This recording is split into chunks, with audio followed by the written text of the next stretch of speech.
Mam, huyu ndo mgeni nilikuwa nimekwambia na kama. Sawa. Mgeni, habari yako? Nzuri sana. Karibu. Ndio mimi nilikuwa utakufa vibaya wewe na kuhurumia vizuri, itakuangusha ni mzito sana. Hii ni nini? Mkate. Mkate ndio inatuangusha. Kwani umesikia huko atukulangi mkate ama hatuna pesa, hatuwezi afford pesa ya kununua mkate. Hii ni nini?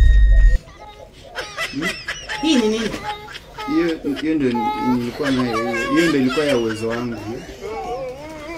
Lakini mama, huyu ni mwenzangu, nilikuwa tunapendana na yeye siku nyingi.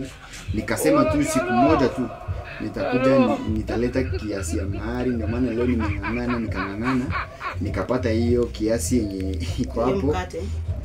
Nikasema nikuje niwaangalie nayo. Lakini niko na mengi, hata sasa hizi na plan kama si leo jioni ama kesho ama ile kesho nyingine lazima nikuje juu nimewekelea bet na timu zote zimeingiana, imebaki Manu peke yake na Manu siku hizi apigi.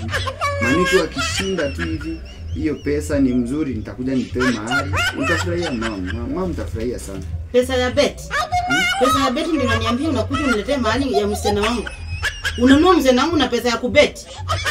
Hebu toka, wanaume wakitafuta kazi ulikuwa wapi? Una kazi? Enda utafute kazi utarudi. Pesa ya bet. Toka. Enda utafute kazi kama una mwanzako, ukipata pesa utarudi tuongee. Enda. Usirudi hapa. Ati pesa ya bet. Wewe uko na msichana wako unaweza nunuliwa na bet? Hebu toka uende, usirudi hapa. Tena hata sitaki kuona sura yako hapa. Wewe basi mkate yangu basi. Hebu mkate gani? Hebu enda kule tumekuja naye hapa.